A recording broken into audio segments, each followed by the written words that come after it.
टूटा हुआ लश्कर का भरम देख रहे हैं और जिल्ले इलाही के करम देख रहे हैं। ताकत का नशा अक्ल पे हावी है तुम्हारी, तुम देख न पाओगे जो हम देख रहे हैं। इमरान प्रतापगढ़ी। धन्यवाद सभापति महोदय।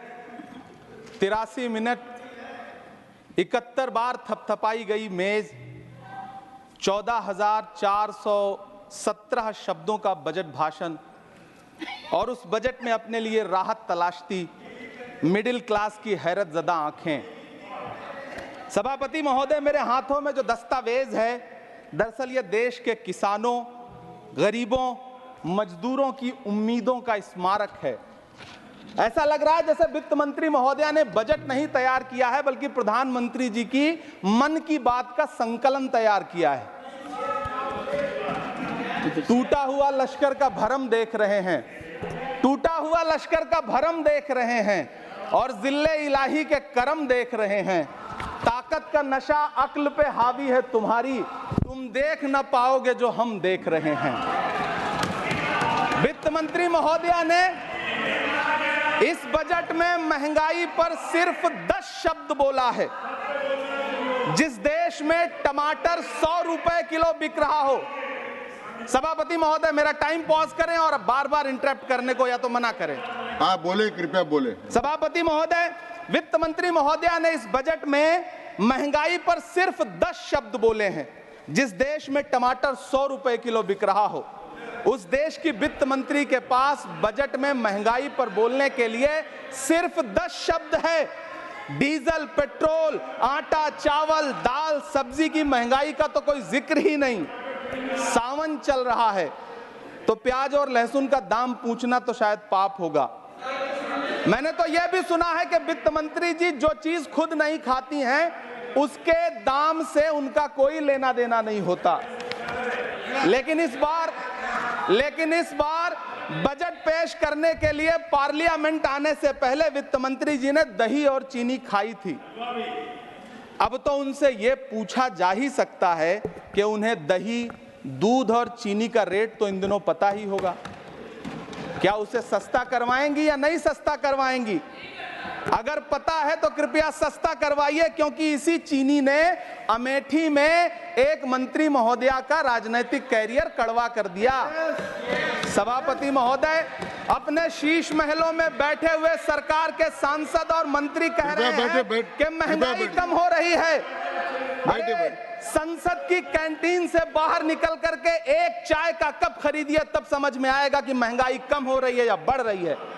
किसी एक दिन अपनी किसी मजदूर की तरह अपनी दिन भर की दिहाड़ी लेकर के बाजार जाइए और अपने बच्चों के लिए राशन खरीदिए, तब पता चलेगा कि महंगाई कम हो रही है या नहीं हो रही है। यहां बैठ करके बड़ी बड़ी बातें करना आसान है। ये चूनर धानी धानी भूल जाते, ये पुरवा की रवानी भूल जाते, जो आकर 4 दिन गांव में रहते तो सारी लंतरानी भूल जाते। सभापति महोदय, इलेक्टोरल बॉन्ड खरीदने के नाम छुपाने वाली सरकार, इलेक्टोरल बॉन्ड खरीदने वालों के नाम छुपाने वाली सरकार इन दिनों आम के ठेला लगाने वालों के नाम जानना चाहती है।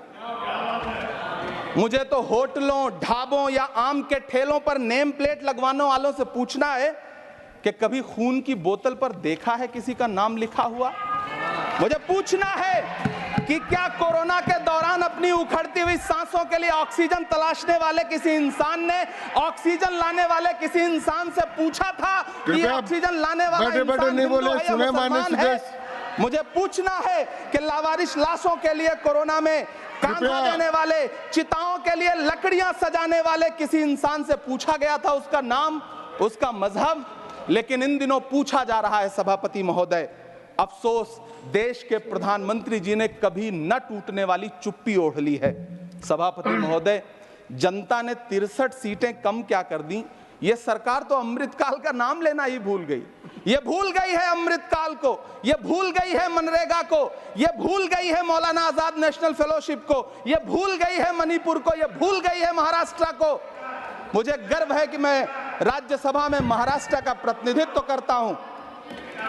महाराष्ट्र जो देश की आर्थिक राजधानी है, जो टोटल कॉर्पोरेट कॉर्पोरेट टैक्स का 40%, इनकम टैक्स का 32% और जीएसटी का 20% इस देश को देता है, उस महाराष्ट्र के लिए इस बजट में एक शब्द नहीं है। आप बैठ जाए। सभापति महोदय, आखिर महाराष्ट्र से किस बात का बदला लिया जा रहा है? महाराष्ट्र ने लोकसभा चुनाव में बाबा साहब अम्बेडकर के संविधान को बचाने के लिए वोट क्या कर दिया?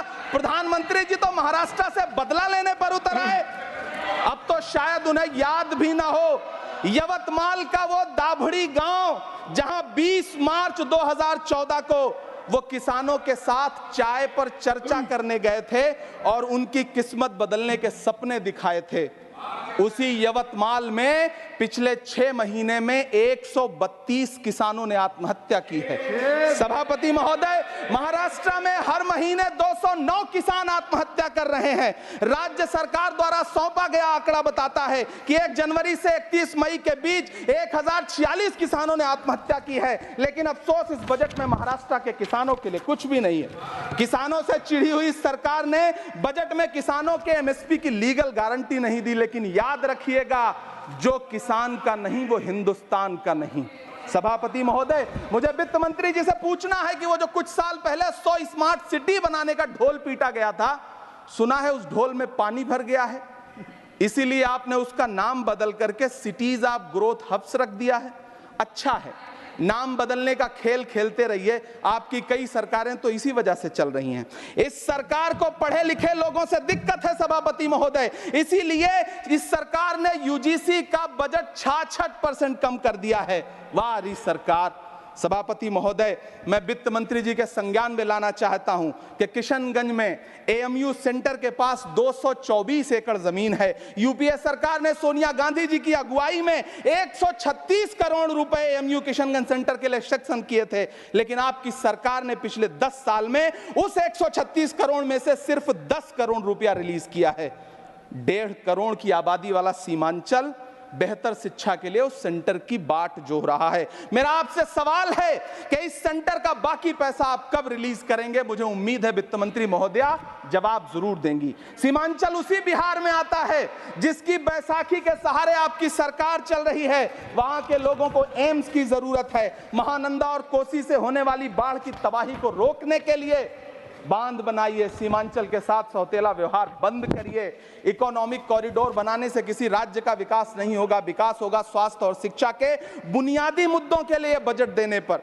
सभापति महोदय, एक तरफ तो इस बजट में पीएम आवास योजना के तहत 3 करोड़ अतिरिक्त मकान देने की घोषणा है और दूसरी तरफ लखनऊ के अकबर नगर में 1280 वो मकान हैं जिन्हें रिवर फ्रंट बनाने के नाम पे बुलडोजर से जमींदोज कर दिया गया।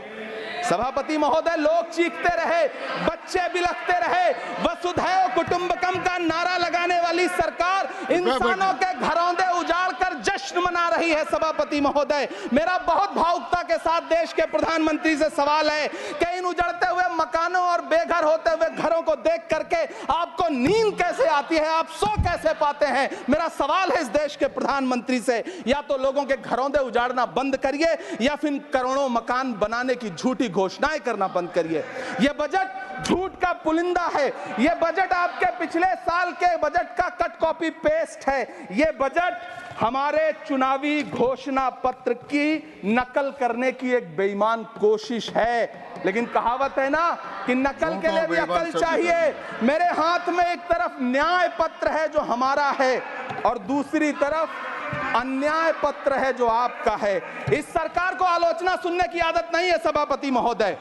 जब आप इनसे सवाल पूछिए तो ये कहते हैं कि आप बताइए 70 साल में आपने क्या किया है। मैं तो इस सदन में कहना चाहता हूं सभापति महोदय कि हमसे 70 साल का हिसाब मांगने वालों, जो सरकार अपना चलाया हुआ 2000 का नोट 7 साल नहीं चला सकी, वो हमसे 70 साल का हिसाब मांगती है। सभापति महोदय, मैं अंत में आपसे यह कहना चाहता हूं, यह बजट बैसाखी पर टिकी हुई सरकार का कुर्सी बचाओ बजट है। इस बजट में राज्यों के साथ, किसानों के साथ, नौजवानों के साथ, महिलाओं के साथ, देश के मिडिल क्लास के साथ अन्याय किया गया है और इस अन्याय का खामियाजा आपको महाराष्ट्र, हरियाणा और झारखंड के चुनाव में भुगतना पड़ेगा। सभापति महोदय, इस सरकार ने नोटबंदी लगाकर देश की आम जनता की पूंजी कृपया छीन ली। बैठे बैठे नहीं बोले, गब्बर सिंह कृपया। टैक्स लगा करके छोटे व्यापारियों के कारोबार छीन लिए, पेपर लीक करवा करके युवाओं की आंखों से नौकरी के सपने छीन लिए, अग्निवीर लाकर देश के जवानों की उम्मीदें छीन ली, बुलडोजर लगाकर लोगों के आशियाने छीन लिए, महंगाई लाकर देश की जनता की थाली से निवाले छीन लिए और नारा लगाया कि हम तो सेवक हैं, 18-18 घंटे काम करते हैं। इन्हीं लोगों के लिए किसी ने शेर कहा है कि जो सच और झूठ में दूरी है वो दूरी समझते हैं, सियासी हाकिमों की हम भी मजबूरी समझते हैं, वो अपना हक समझते हैं निवाला छीन लेने को, डकैती को बहुत से लोग मजदूरी समझते हैं। हमें पता है कि कैसी मजदूरी की जा रही है। सभापति महोदय, मैं यहाँ खड़ा होकर के अंत में आपसे कहना चाहता हूं कि इस बजट में तमाम राज्यों के साथ अन्याय किया गया है, इस बजट में युवाओं के साथ अन्याय किया गया है, महिलाओं के साथ अन्याय किया गया है और खास तौर से महाराष्ट्र के लिए कुछ नहीं रखा गया है। महाराष्ट्र बाढ़ से जूझ रहा है, पानी बरसने से वहां 1500 से ज्यादा लोग मारे गए हैं। उस शहर को, उस राज्य को 4000 करोड़ के पैकेज की जरूरत है ताकि जो फसलें बर्बाद हुई हैं लोगों को राहत दी जा सकी। लेकिन अफसोस इस बजट में महाराष्ट्र के लिए ऐसा कुछ भी नहीं है। मैं आखिर में यह कहना चाहता हूं कि पिछले 7 दिन से इस बजट का बड़ा ढिंढोरा पीटा जा रहा है, इसे महान बताया जा रहा है, लेकिन कौन महान बता रहा है? सत्ता पक्ष के लोग, उन्हें तो बताना ही है। क्योंकि मैं अवध क्षेत्र से आता हूं, प्रतापगढ़ से, नीरज भाई भी अवध और पूर्वांचल से आते हैं। वहां एक कहावत है कि बिटिया की तारीफ किसने की? बिटिया की महतारी ने, यानी कि बेटी की प्रशंसा किसने की? मां ने। तो इस बजट की तारीफ सत्ता पक्ष करे तो करेगा ही, लेकिन विपक्ष के एक भी सांसद से आप पूछिए कि क्या उसके राज्य को कुछ मिला है, तो वो ये कहेगा कि नहीं, कुछ भी नहीं मिला है। बहुत बहुत धन्यवाद सभापति महोदय, मुझे आम बजट पर अपनी राय रखने के लिए। धन्यवाद।